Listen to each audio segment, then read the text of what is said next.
Европейският съюз, Генерална дирекция Земеделие и развитие на селските райони на Европейската комисия, Агенция Стратегма и Земеделска професионална гимназия Климент Тимирязев, град Сандански, представят Обща селско-стопанска политика за младите. Какво е това растение? България е страна с чудесни условия за развитие на растениевъдство.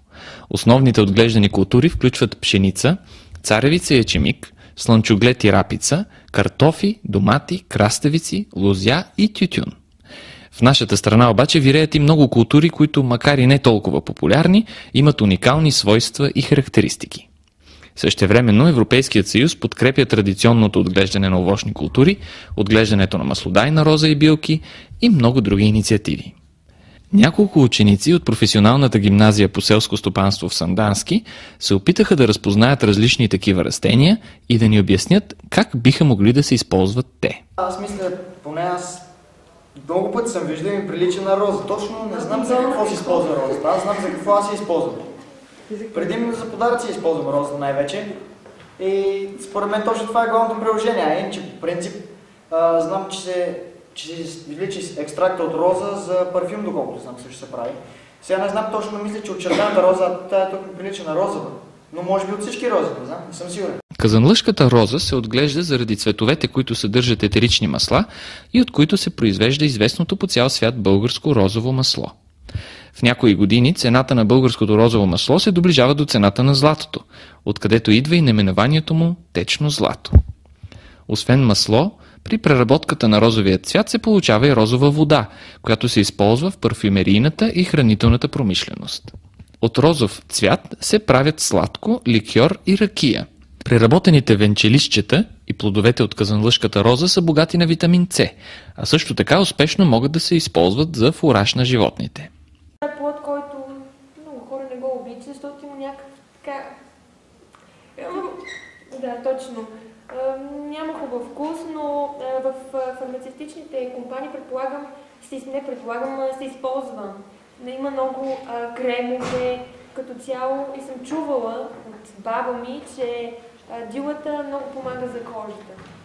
И е много полезна. Истински е сипкаво, но е полезна, да, чувала съм по различни начини. Това е страхотно дила от ръчите. Тоест, дила не е ръче, когато е по-зрела, най-вкусна, но когато е много зелена, не искам да пробвам отново. Защото съм пробвала зелена дила, въобще не е, препоръчвам и да не пробват. Дюлята произхожда от Кавказ и Средна Азия и се смята, че е била отглеждана още преди 4-5 хиляди години.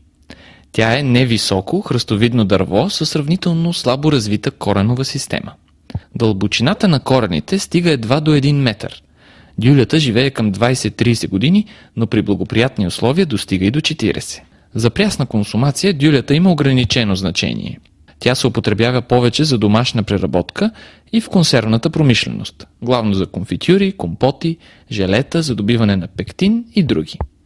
Дюлята намира приложение и в козметичната индустрия. Аз не знам какво е. Тя като озрее, то става така много... Не се хубаво видна външен вид, но като... Бръчкани са. Точно така, мислите да ми го казвам. Първоначално като го погледнеш, грозно, изглежда грозно. Когато озрее, става много меко и са бели. И е много вкусно. Мисля да опитам, ако е хубаво, ще ви кажа. Мушмулата е разпространена из цяла България, но почти изключително като единични дървета. Мушмулата се размножава чрез семена и чрез присаждане върху дюля или глок. Възрастните дървета дават 40-50 кг плодове, а понякога и повече. Плодовете се употребяват за консумация в прясно състояние, след като огният. Използват се и за приготвяне на мармалади, мусове или желе. От тях може да се получи плодово вино, а също и ракия. Плодът действа стимулиращо на жлезите с вътрешна секреция и подобрява храносмилането. Земята е зелена. Фъстъците се добиват по специфичен начин, като трябва първо да се изрове или по някакъв начин да се извади долната част и те трябва да се махнат от зелената. Те трябва да са сухи и тогава ще разберем, че самият вид ядка вътре е готова и годна за изваждане. Те се сушат, за да може самата ядка да изсъхне и за да е годна за консумация. Въпреки че когато са по-зелени, те тогава са вкусни.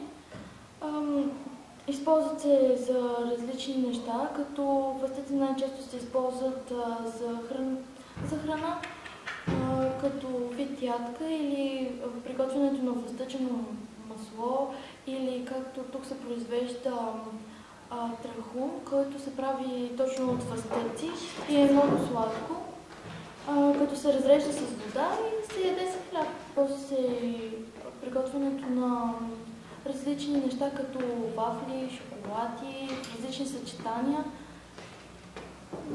Общо това е фастъци. Фастъците произхождат от Южна Америка. Още преди повече от 3500 години инките са слагали фастъци при мъртвите като храна, която да вземат в отвъдния свят. В Европа са пренесени от Азия, откъдето произлиза и първоначалното им наименование – китайски орех. Фастъците са нова култура за българското земеделие.